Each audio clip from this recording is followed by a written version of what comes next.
துலா ராசிக்காரங்களுக்கு குரு பகவான் வந்து 3க்கும் 6க்கும் உடையவர். அவர் வந்து பார்த்தீங்கன்னா 10ஆம் இடத்துல இருக்காரு. சனி பகவான் வந்து யோகத்தை கொடுக்குறவர், அவர் 6ஆம் இடத்துல போய் மறைஞ்சு நிற்கிறாரு.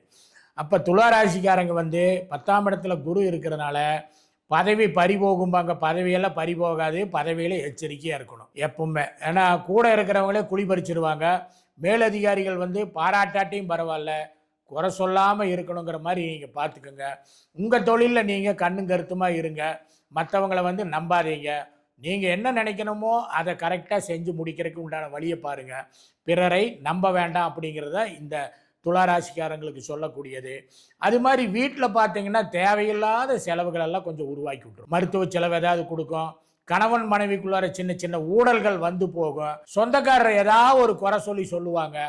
குழந்தைகளுக்கு கல்யாணத்துக்கு இன்னும் இருக்காங்க அப்படின்னு சொன்னால், இன்னும் கல்யாணத்துக்கு பார்க்குறீங்களா அப்படிம்பாங்க. இந்த மாதத்தில் வந்து நவம்பர் மாதத்தை பொறுத்த வரைக்கும் குழந்தைகளுக்கு வரன் தேடுறது, அல்லது குழந்தைகளுக்கு வயசாகிடுச்சுங்க கல்யாணத்துக்கு பதிவு பண்ணி வைக்கணுங்க அப்படிங்கிறதெல்லாம் பண்ணுறதெல்லாமே இந்த மாதம் உங்கள் நவம்பர் மாதம் நீங்கள் பண்ணினீங்கன்னா அது சிறப்பாக இருக்கும்.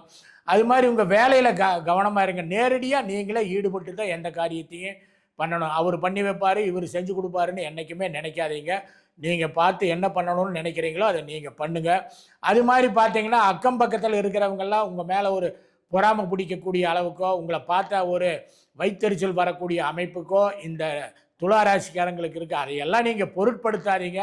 ஏன் இதை சொல்கிறேன் அப்படின்னு சொன்னால், இதை நீங்கள் உஷாராக இருந்துட்டீங்கன்னா எதையுமே நம்ம வந்து ஈஸியாக டேக்கிள் பண்ணிட்டு போயிடலாம். நான் என் வேலையை பார்த்துட்டு நான் இருக்கிறேன், என் குடும்பத்தை பார்த்துட்டு நான் இருக்கிறேன்னு தானுண்டு தன் வேலையுண்டுங்கிற மாதிரி என்னைக்கு இருந்தீங்கன்னா இந்த நவம்பர் மாதத்தை கொஞ்சம் ஈஸியாக டேக்கிள் பண்ணி கொண்டு போகக்கூடிய வாய்ப்பு கொடுக்கு. பொருளாதாரத்தை பொறுத்த வரைக்கும் ஓரளவுக்கு நிதானமாக தான் இருக்கும். பற்றும் பத்தாம தான் இருக்குது. ஆனால் சமாளிக்கக்கூடிய சாமர்த்தியம் இருக்குது.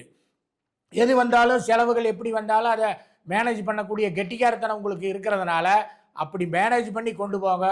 கௌரவத்துக்கோ அந்தஸ்துக்கோ அகலக்கால் வைக்காதீங்க. துளாராசிக்காரங்க இந்த மாதத்தை பொறுத்த வரைக்கும் கொஞ்சம் எச்சரிக்கையாக இருக்கிறது மட்டும் இல்லை, இது ஓரளவுக்கு ஒரு மீடியமான மாதம் தான். இப்போ 12 ராசிகளுக்கு உண்டான பலன் எல்லாம் கேட்டீங்க.